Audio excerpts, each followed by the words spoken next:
आप सबको सत श्री अकाल,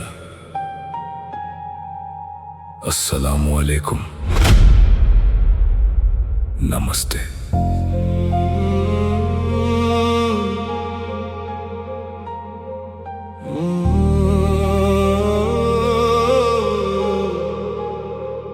इस गाने में आप त्रिहो दिन से रोते हुए ज़हीर की कहानी नहीं सुनेंगे।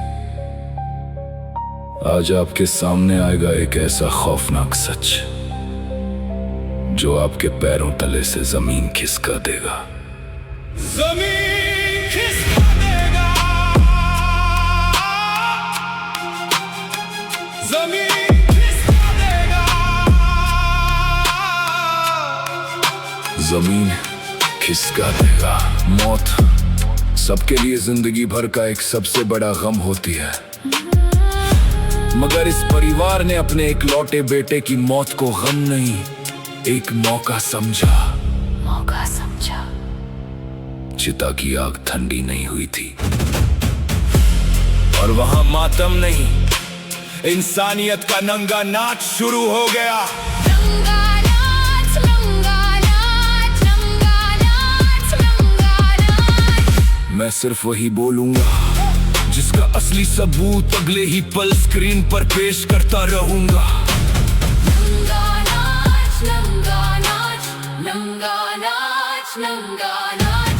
जून 2025 की वो काली रात, जिस रात की खामोशी लेकर सिमरन के भाई को गई, जिसका फर्क उधर किसी को नहीं पड़ा, मगर इस ज़हीर की दुनिया हमेशा के लिए खामोश हो गई। ज़हीर की दुनिया खामोश हो गई।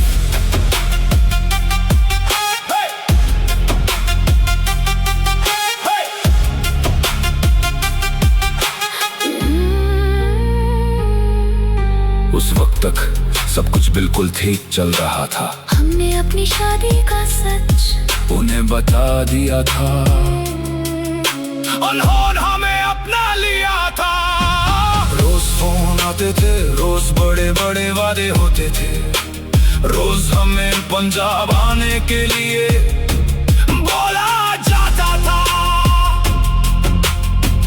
हम दोनों वहां खुश थे।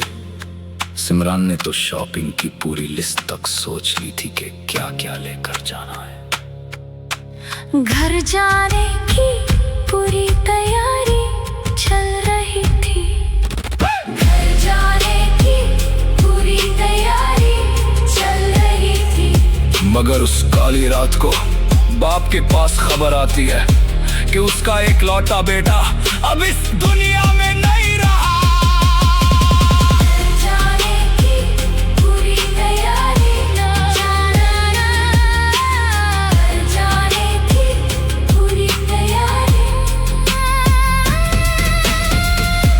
का कलेजा फट जाता है, दिमाग काम करना बंद कर देता है।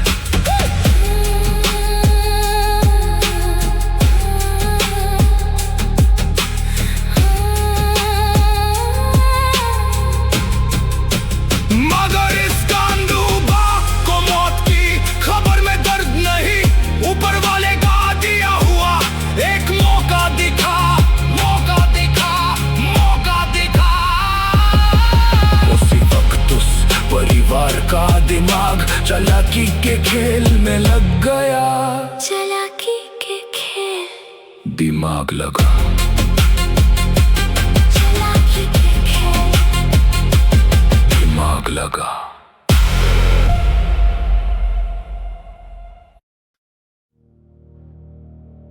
सुबह के 4 बजे सिमरान के फोन पर कॉल आता है।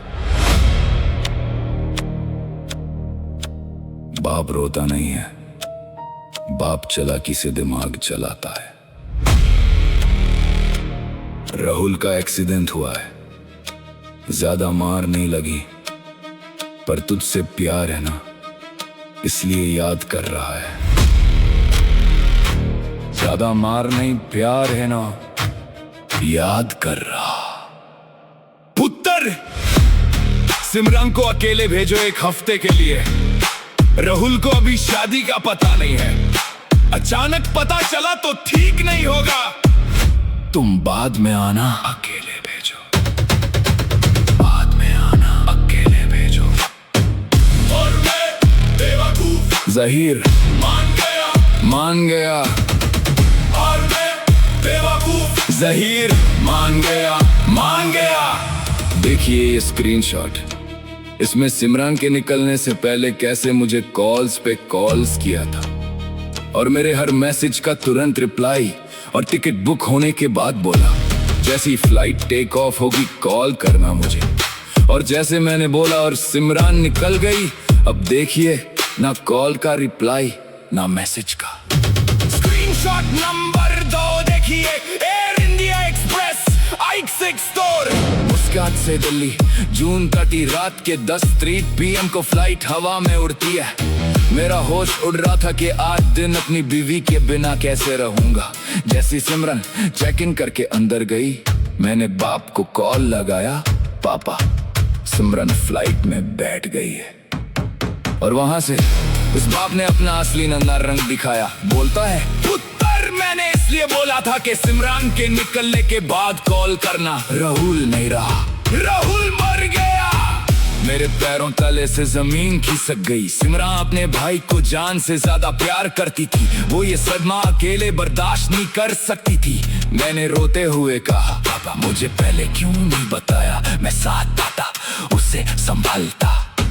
शायद वो बाप दिल में हंसकर बोला होगा इसलिए नहीं बताया था कि तू साथ ना आए, तू साथ ना आए, तू साथ ना आए, तू साथ ना आए, तू साथ ना आए। अब इस फ्लाइट वाले स्क्रीनशॉट की नीचे की टाइमिंग देखना। फ्लाइट हवा में थी और यहाँ मुस्काट में बैठा जहीर तड़प रहा है। मेरा मैसेज जा रहा है और स्क्रीन पर ब्लू टिक आ रहा है। वो बाप वो परिवार एक एक मैसेज देख रहा है, मगर उनका काम निकल गया। ATM मशीन फ्लाइट में बैठ गई, उसी वक्त से नो रिप्लाई, एक लफ्ज का रिप्लाई नहीं आया। सुनिए और देखिए इस टाइमिंग को, ये है इस परिवार का पहला सबूत। अभी तो सिर्फ फ्लाइट लैंड हुई है, आगे जो मातम के नाम पर धंधा हुआ वो सुनने के लिए अपना दिल मजबूत कर लीजिए। जैसी बाप ने बोला थम गया, जैसे कुछ मेरे दिल की धड़कन रुक गई। ऐसा सोच करके सिमरन क्या ये सदमा झेल पाएगी, क्योंकि राहुल को हद से ज्यादा प्यार करती थी वो। सॉरी गलत बोल गया, प्यार करती थी ऐसा लगता था, क्योंकि सिमरन ने ना तक यह बोलूं जाता या ऐसा ही था कि राहुल को सबसे खुद से ज्यादा प्यार करती है। मगर इस परिवार में सब बस एक दूसरे को अपने मतलब का खिलौना बना कर रखा है। ये अब समझ आया ऐसा क्यों बोल रहा हूँ, आगे समझ आएगा अच्छे से। तुम्हें बोला जैसे ही सुना मैंने बोला, तुम्हें बोला जैसे ही सुना मैंने बोला, पापा जी पहले क्यों नहीं बोला आपने मुझे, मैं भी साथ आता सिमरन की। और मैं बेवकूफ जहीर मान गया, और मैं बेवकूफ जहीर